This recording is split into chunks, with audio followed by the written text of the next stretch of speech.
Hello and welcome to the next C++ video tutorial number 2. And it's been a long time since we did a C++ tutorial, so let's spend more in depth on what we talked about last time. Okay, so let's talk about what we discovered and talked about last time and what the series will cover. We talked about output, which is count lesson, a string or a variable lesson, and L semicolon. Then we talked about includes, which is a pound or number sign, shift 3 on your keyboard, and that tells the compiler that you have a preprocessor coming up. And what is next to that pound is what the preprocessor will do. If it is include, it will include a code in your program. If it is define, it will make a constant in your program, and so on.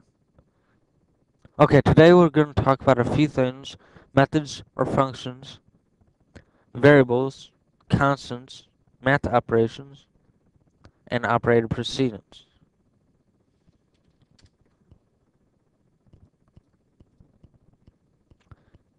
And we just talked about what we'll cover today, so you don't need to see this. Alright, methods or functions. If you've watched my C# video tutorial, you would hear me say methods all the time. But for C++, it is called function. In C# and Java, it is called method. So I'm going to be using functions all the time in this tutorial and methods all the time in the other two.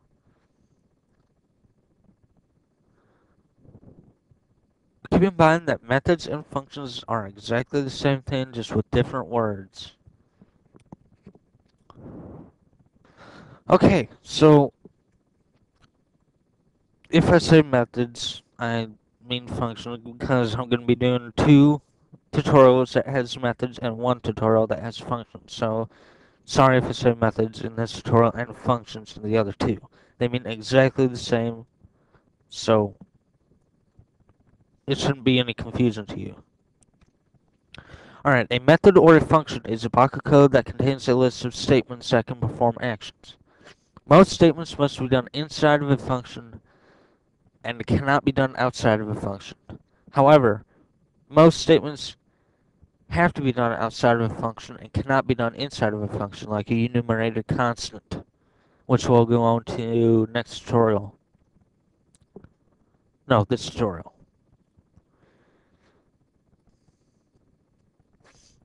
All functions must have an opening and closing curly braces, which are right here and right here. Ignore the parentheses.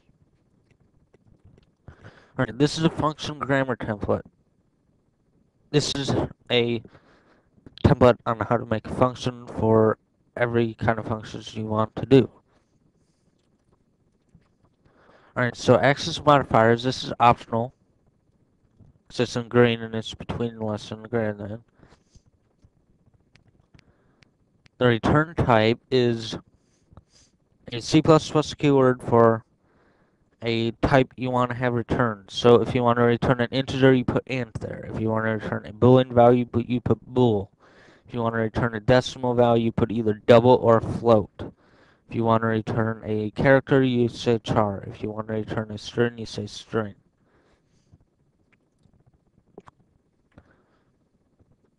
After that, we have a method name, or a function name. According to the naming convention that you must always start a function with a lowercase, and every word after that will have an uppercase first letter, and no spaces, as you see right here. After the name, we have an opening and closing parentheses, and inside that we have parameters. These are optional as well. We'll go into that once we talk about advanced functions in the next tutorial. After that, we have an opening and closing curly braces, and inside that we have statements which are optional.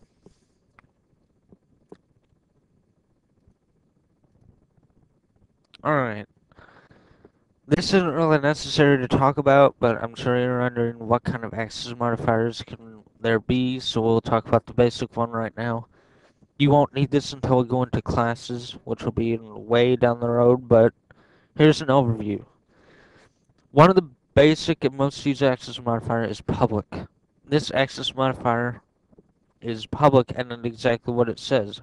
A function, class, or attribute will have public access, meaning anything inside of a class or outside of that class can have immediate access to it without any trouble. Like your house. It can have public, if your house is a public access, people can walk in and out that aren't in your family. Or a hotel, it has public access. Anybody on the street can walk into a hotel, get a room. Void return type. We'll need this today, so I'll spend more in depth talking about void. The void return type returns nothing. So if you do not want to return anything at all, you use void. To use this return type for printing stuff out and changing attributes, those are the most common things you will be using void for. However, there are certain other things you could use it for as well. Alright, now let's go into demonstration time in the editor and let's talk about the code. Okay. Now I'm using the full Visual Studio 2005. However, you can get the C++ Express Edition for free. And I'll do that for you now to show you how to get it.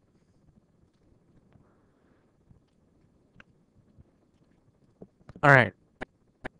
You open up your browser and the first thing you could go to is msdn.com. That'll take you to the Microsoft Developers Network. On the left-hand side, you will see Visual Basic C++. You click that. This will take you to the C++ homepage for Visual C++. Now, to get the Express Edition, on the right-hand side, they'll have top downloads, and the top download on the list is C++ 2005 Express. Click that and you'll get the free version of the C++. And before you get that, you want to install all the betas and other versions of SQL Server, Visual Studio, and .NET Framework.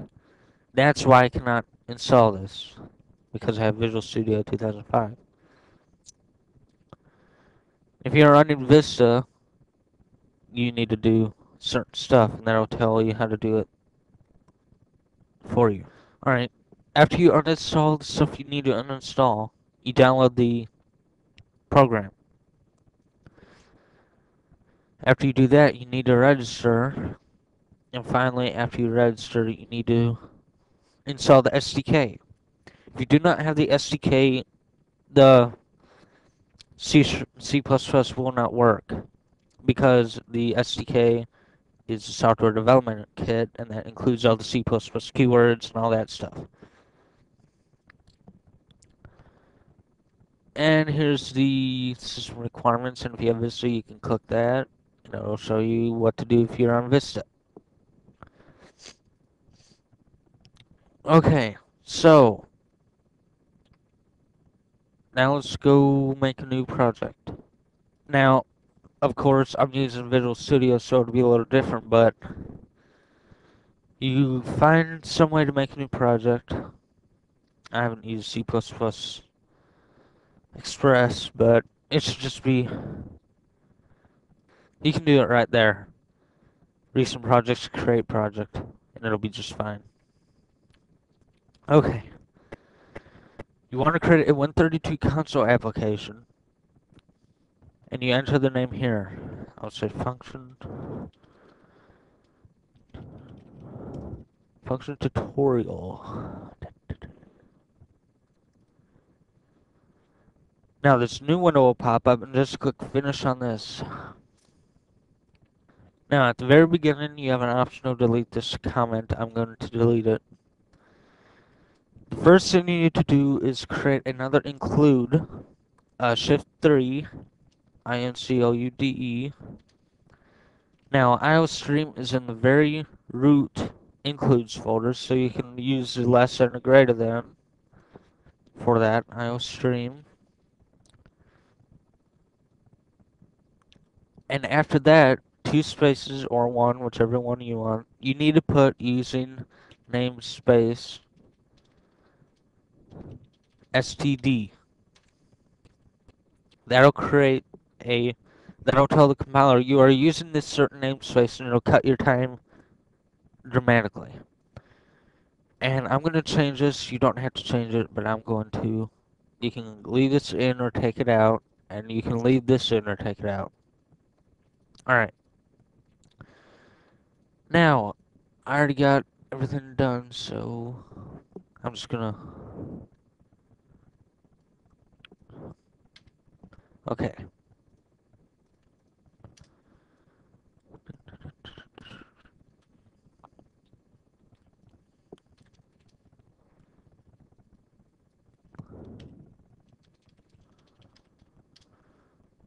And let me tweak it up, fix it.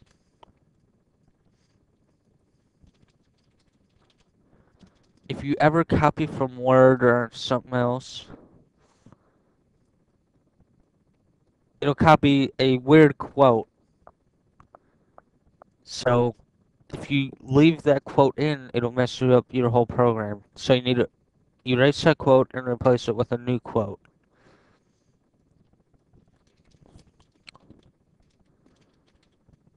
At all.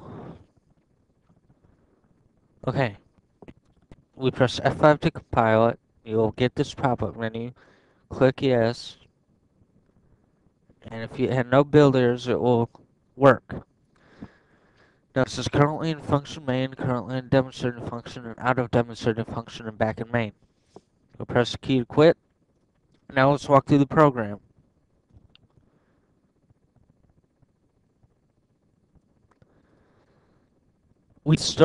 Every program starts in the main method. Windows calls that method on its own, and it is automatically called and initialized and working right as soon as you click the executable.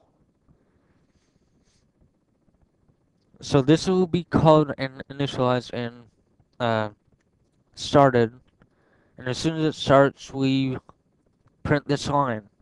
We are currently in function main. We are currently in function main. They printed out the first line. Okay. After that line gets finished, we go to the next line. That calls a different method. Now, I'm going to add a line break because this method will pause. This method will pause while this method executes. It'll pause right here, and this will execute. It'll say currently in demonstrating function, and it'll return to the main method. Once it returns, it'll start right at the curly braces, so we're still on that line. But then we'll go to the next line. And it'll print out we are out of demonstrating function and back in main. And finally, we wait for the user to press the key, and once he or she does, we quit the program. Okay, so it'll print out in this order. Currently in function main, currently in demonstrating function, and out of demonstrating function and back in main. Check, check, check. In that order, check. Okay, so our program works as we want it to. So let's go back to the slides. Talk about variable table. Now, a variable is a space in your memory that will hold a certain type and a certain size and a certain value.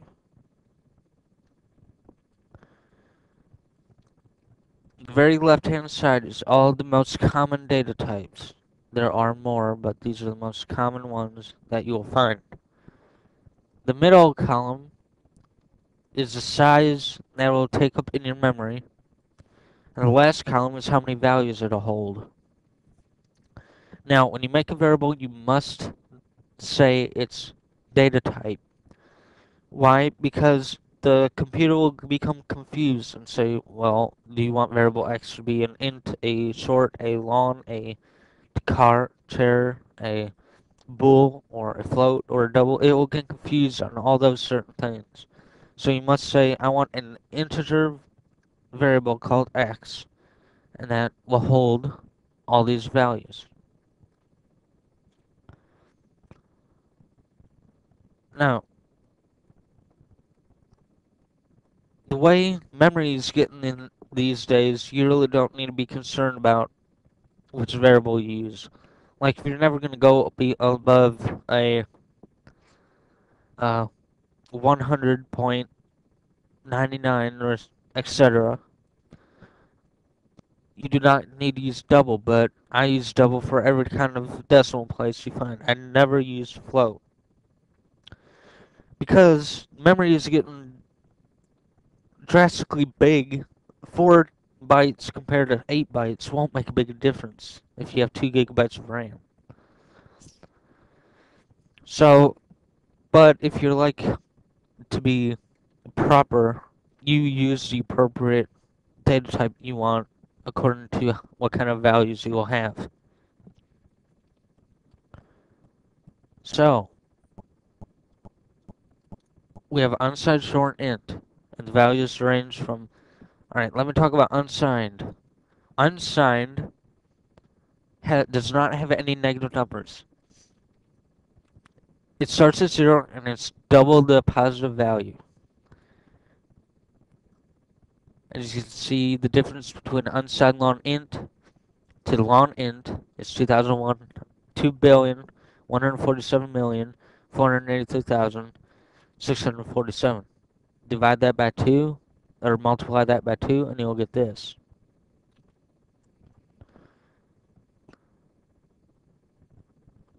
Alright, I'll leave this table up for a few seconds.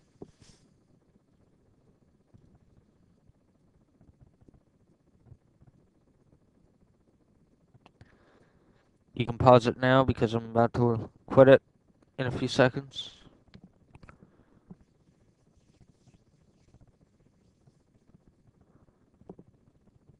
Okay. Now this is a variable usage table. Again, to the left is all the variable types, and to the right is how to use them, and declare them, and initialize them. Unsigned short integer, you do it exactly like it is. Pretty much everything you see here, you do it exactly like it is. Unsigned short int, you say unsigned short int. Space variable, space equals space value. So I'll leave this table up for a few seconds. Oh, let me talk about character and boolean. Character can hold one and only one value. So you cannot say char x equals single quote, semicolon. You will get an error because it can hold one and only one. Cannot hold 0, cannot hold 2 or more. Must hold 1. To create an empty character, you just put character char x equals single quote space single quote semicolon. Now note the single quotes. Let me zoom in. Is that big enough? Okay. Char x equals single quote a single quote. Single quotes tell the compiler that it is a character value. Okay, now let's look at Boolean. Boolean only holds true or false. It cannot hold T or F, just true or false, and true or false only.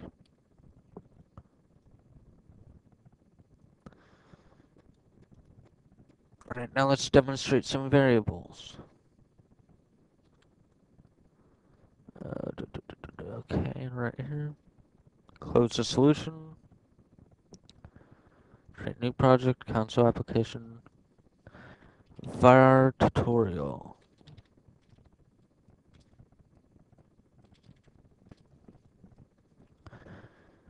Finish. And like always, you have the option to delete this, which I am. include stream using namespace std, changing this to main, and I'm not going to do any arguments or parameters. Okay.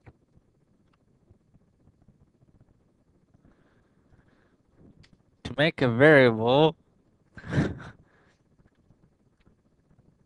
you provide it with the data type and space, the name, space, equals, space, the value.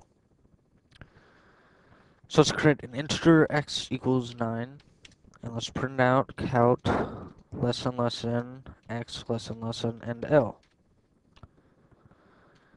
Pilot run it, yes. No. Okay, compile run it, yes. We need sim.get, so it'll pause. And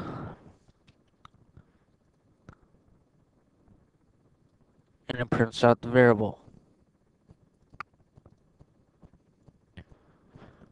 For double, we just say double. 9.0, 9.5.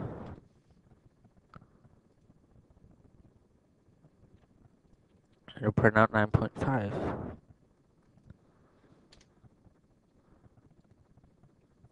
You can have multiple output for count. To do that, you put x equals.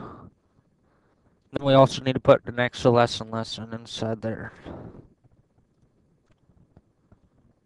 And I'll print out x equals 9.5.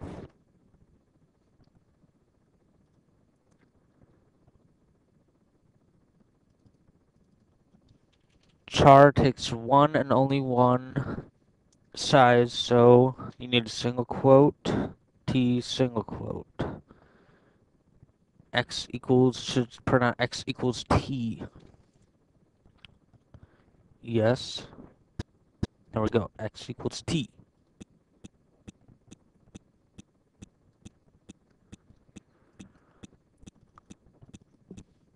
Boolean, or bool, takes only true and false. And you can tell when you got it right, because it's true or false, it'll become blue. Let's say x equals true or x equals 1. Yep.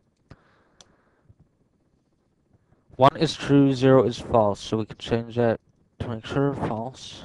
It'll print out x equals 0. X equals 0.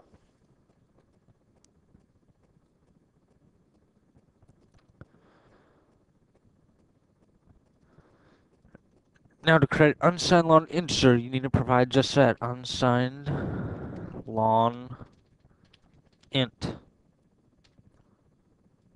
equals 486,647. Then it'll print out x equals and the value.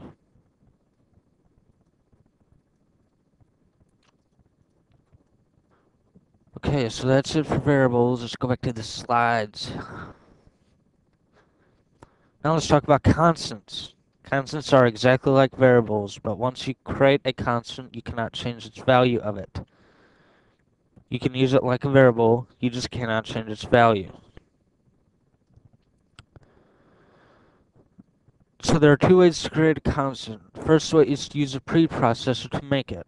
You use the pound or shift 3 to tell the compiler that you're using a preprocessor. Pound define tells the compiler that you will be defining a variable. And the template will be pound define space variable space value. Notice that there is no equals and no semicolon in this line. There never is on any preprocessor lines. The other way, and the way that is recommended by most programmers, is by using a const or const. Before the variable type, you use an option to use const. So if you want to create unsigned long int x, but you want to make that a constant, you just put const unsigned long int. And it'll create a constant that you cannot change its value. There's another type of constants called enumerator constants. This is simply a list of constants that you can provide the values for or leave alone. For instance, you can create an enumerated type that you wish to declare north, south, east, and west, and you want to declare the values for that as 1 to 4. So this is a grammar template for enum. Then we have enum, that's the data type, variable, that can be capital or lowercase, whatever one you want. Then you have an opening and closing curly brace. And note after the curly brace that there is a semicolon. That is needed for a enumerated constant.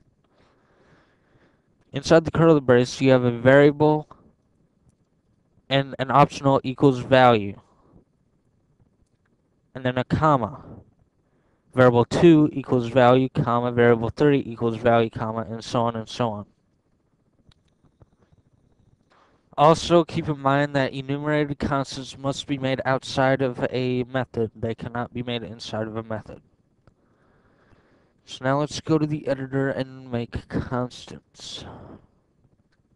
New project, constant, tutorial, finish. And again, you can delete this. Include IOStream using namespace std main, and finally send.get. Okay. So the first part, we're going to define a constant. We're going to use a preprocessor pound define, and we're going to call it x equals 17. No semicolon and no equals. Delete the equals. Okay. So define space x space 17, and then we can use that in our main method. Count lesson x equals, in quote, lesson x lesson and l. I should print out x equals 17. And it does. Now when you try to add it, x equals x plus 3, you will get an error when you compile it.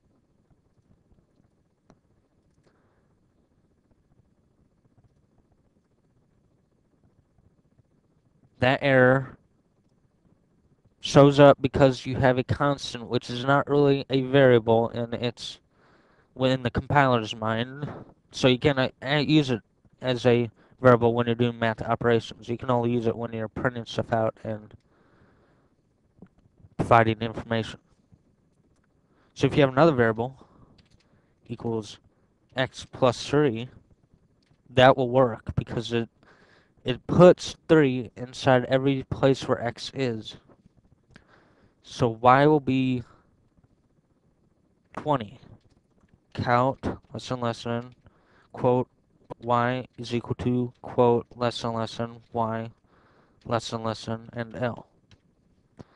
So to print out x equals 17, y equals 20.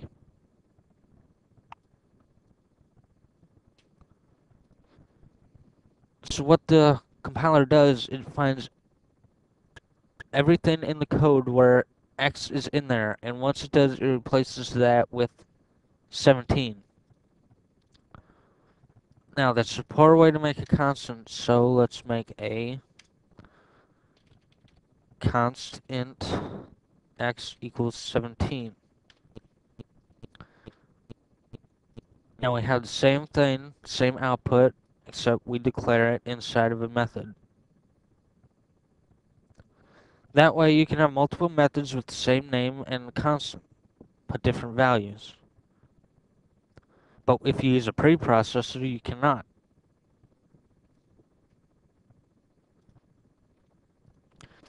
And if you try to do the addition again, x plus 3, you'll get that error again.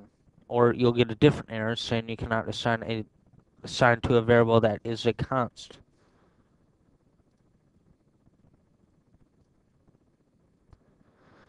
Now, enumerated constants cannot be made inside of a method, so we delete everything here except for send.get, and we are going to make a enumerated constant, enum.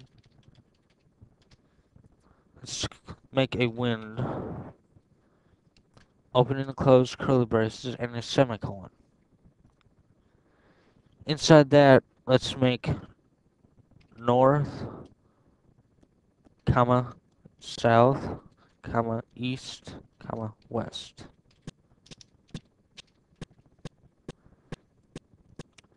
And now let's print out south. Count, lesson, wind, south, quote, lesson, wind, dot, south, lesson, and L.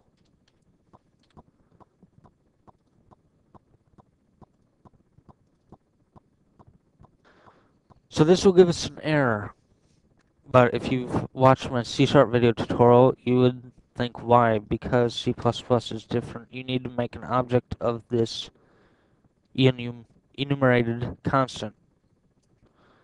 So to make an object, we'll get into this more in depth later, but just do type, name, we're just going to make it wind, and we can now use wind.south.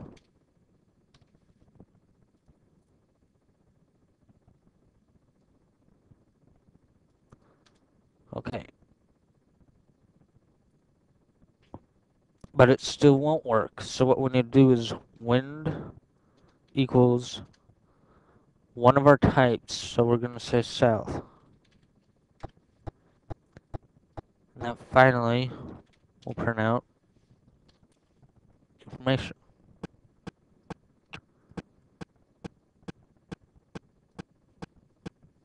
Now, we messed up the formatting, so let's print out again.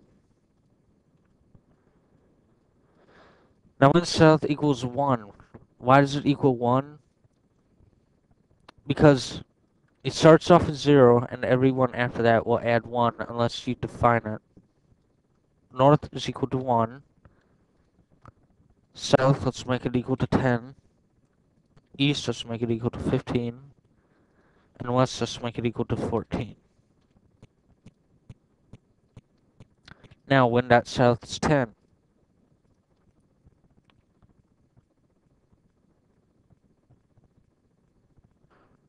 Alright, so now let's talk about operator precedence. Operator precedence is the same thing as order of operations, but with a few more operations in the label. Here in the table of operations, highest on the list is top priority, and if you have a multiple operations of the same type, like multiple additions, it will perform from left to right. So here's a table. Highest performs first and lowest performs last. So you can see that everything inside of a parentheses will be performed first, and everything with the logical operation OR will be performed last.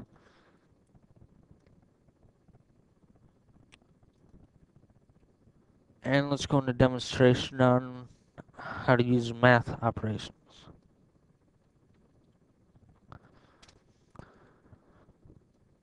Make two variables, x and y, into x comma y, and they both will be, x will hold 17 and y will hold 8, and a semicolon. You can define multiple variables on the same line by doing what you see here. Alright, so there's 5 basic math operations in C++. There's addition, subtraction, multiplication, division, and modulus. So first let's cover addition. To add two variables together, you must have a catcher on the left equals and the operation on the right. So let's make another int. After 8, we add a comma, z equals 0. Z will be the catcher for adding x plus y. Z equals x plus y. Now we print out everything by doing count less than x is equal to, end quote, less than x less than. To make a new line inside of a quote, you use an escape character, which is a uh, use a slash that's above the enter on the keyboard, and then n. That will make a new line. Slash n slash so tells the compiler that you have an escape character coming up, and n is the escape character for new line. And then we say y is equal to, end quote, less than y less than escape character again, slash n z is equal to, end quote, less than z less than and l. Now we press F5 to compile, run, you click yes. Now print out x equals 17, y equals 8, and z equals 25. You can see in the calculator if you're unsure. 17 plus 8.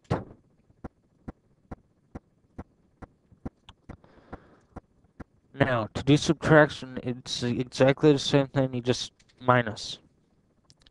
Z equals x minus y.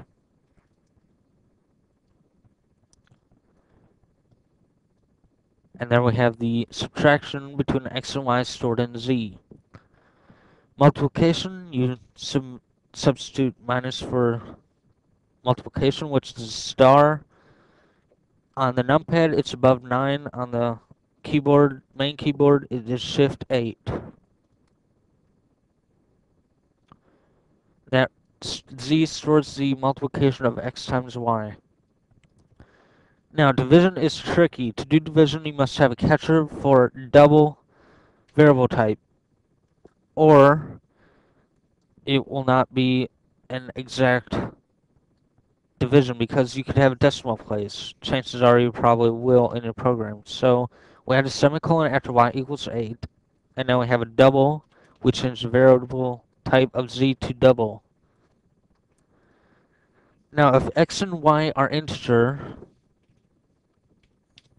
that still won't, even though we have a double catcher, that still will not catch the decimal place. In order to do that, we must cast the variable type, which is a parenthesis, data type you want the other variable to be, and parenthesis. And then right after that, we have the variable. And we do the same thing for the other line, or we can do a parenthesis.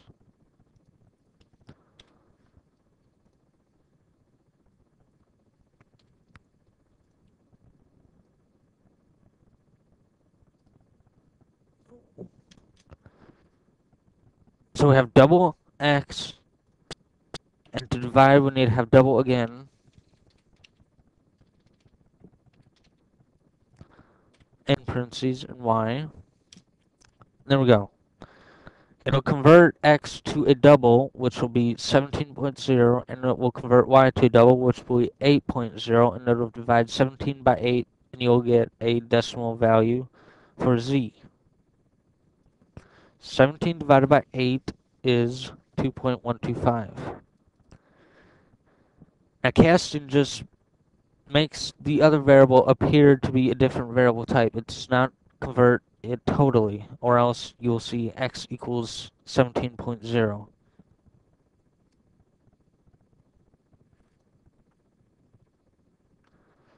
So when you cast, you don't have to worry about your variable being a different type, then you'll mess up your whole program. Just keep in mind that it'll make the variable appear to be a data type you want.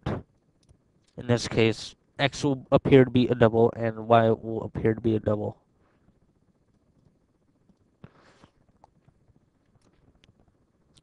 A modulus is quite the same, but you do not need a cast.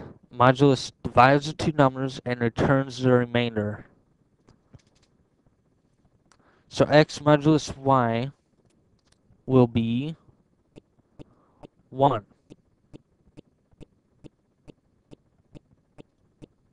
Now let's try y modulus x. You should get a different value because it's reversing the division.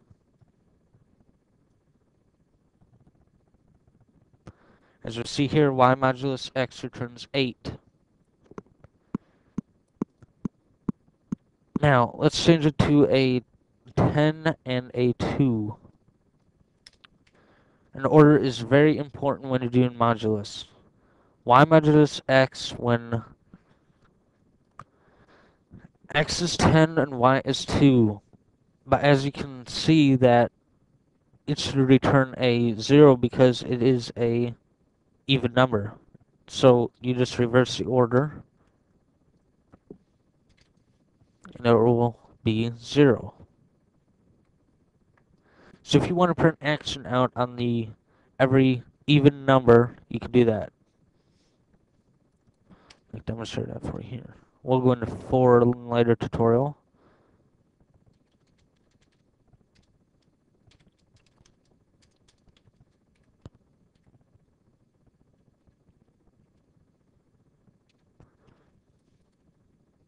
If anti-I is equal to 0, I is less than or equal to 200 I plus plus.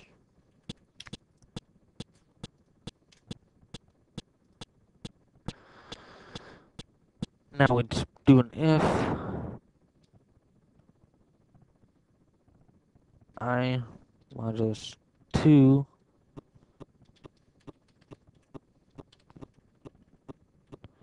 equals 0.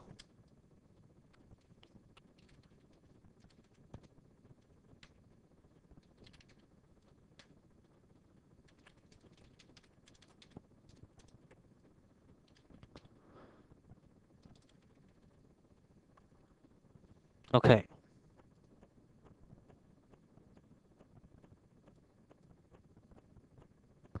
This also demonstrates C++'s speed, so we can do 5,200, and let's print out I to make sure that it indeed works.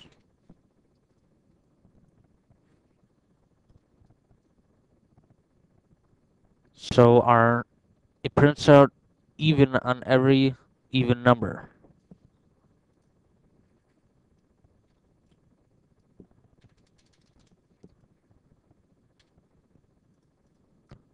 We can do the same thing but increase the amount, and you can see how fast it's going. And every even value, it'll print this out. Quit, press Control C, ignore, and there you go. Oh, Control C, okay.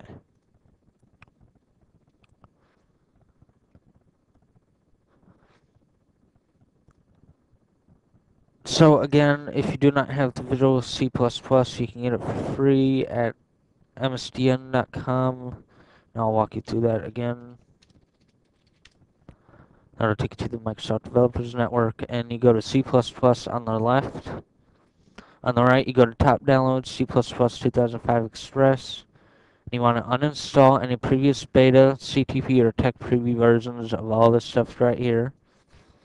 If you're on Vista, you need to do something special, and it'll show you on the right how to do that. After you get all the information you need to download the installer and run it. And after you do that, you need to register, and finally, you need to get the SDK. Without it, it will not run because this includes all the C++ keywords and actions and everything to make your C++ work.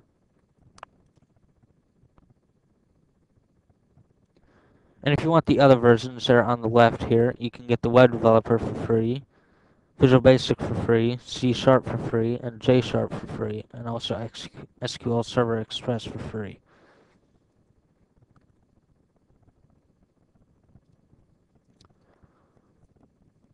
So the next tutorial we'll talk about more on methods, advanced math operation using the math class. We'll need to include the math class in our program using the preprocessor, and then we'll talk about the decision statements, if and switch.